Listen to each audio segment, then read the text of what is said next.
Hey guys, CookieCigarGuy here, back to show you another tutorial on making a weak aura. This time we're going to cover texture. Texture is a very nice way to see something that's procced, or maybe you want to see, you can use it for anything. It's not limited, and it's just like an icon, but it makes a very nice visual impression when you've got something going on.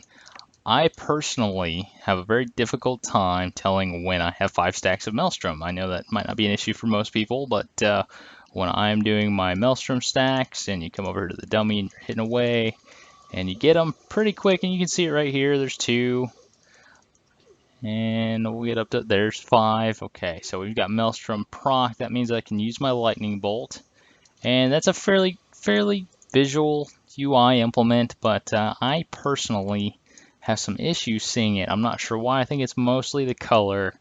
It just kind of doesn't reflect real well off glasses, things like that. It gets to be a little bit difficult to see it properly. So I'm going to show you a texture, and we're going to start out just the way we always do, /WA to open WeakAuras. And that'll pop right up after combat. And we're going to make a new, and we're going to go to texture. It's the second one on the list. It shows a custom texture. And when you start, you'll see a sun, and it's pretty straightforward from here. It's the usual display system, so if you've read or if you've seen the Bloodlust video, you're familiar a little bit with this.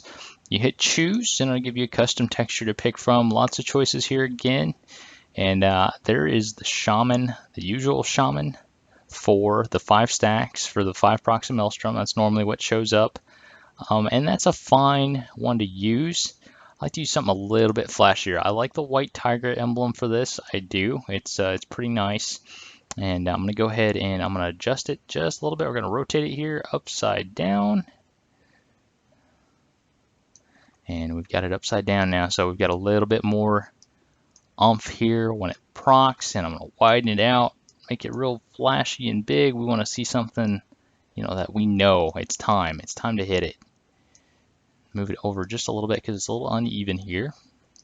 But from there, it's pretty simple. I will try to brighten it up a hair. We're going to go to glow, and what I want to do is desaturate, but we might bring it into a little bit of a bluish red, maybe heading toward that end. I think we'll go toward that end actually. So we've got a good vibrant texture here. I do like it to be darker, so you may want to stay away from glow if you want it to be darker. You get that opaque look, and it's got a little more shadows and a little bit better to see. The usual settings, you can set the offset, the Y offset, just the left and right action, up and down for that. And then from there, we'll just make our trigger. Our trigger is going to be simple. It's actually going to be 5 stacks of maelstrom. This is an aura. It is a buff that the player has, and we're going to do it at 4 stacks. We're going to do aura, we're going to do maelstrom, and let me make sure we have it right here. We're just going to pop a dummy and get a stack so it shows us exactly what's that called. If you're ever having problems finding the name of the spell ID, this is a good way to do it. So this is maelstrom weapon, and that's what the aura will be called. Maelstrom would be another game mechanic.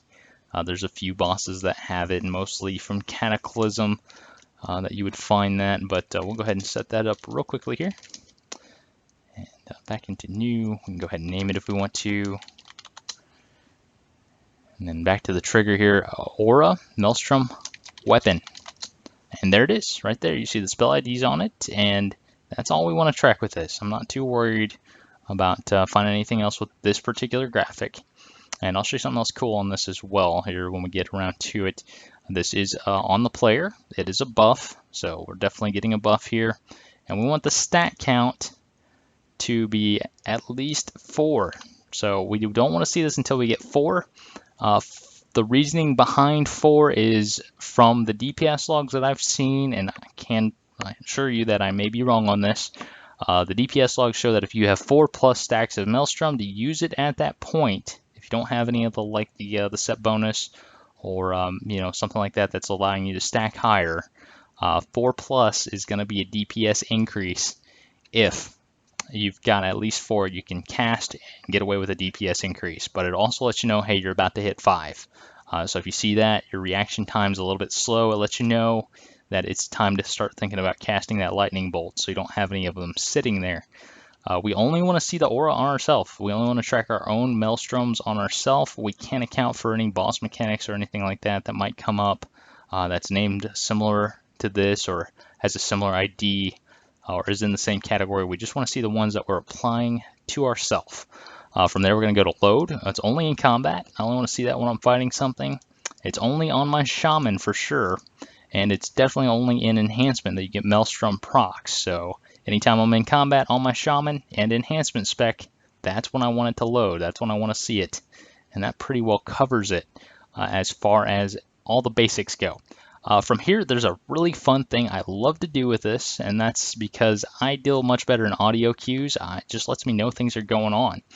So you go to actions from your load, you can go to actions here, and you can play a sound, and the sound makes things a little bit easier. There's a lot of choices here. You can even do your own custom you can come from, and then the sound channel, it shows which of the channels in WoW that the program is using, WoW itself is using, that this relies on. So if you turn your ambience, if you have it set to ambience, and in your settings, which I'll show you here, go to system interface.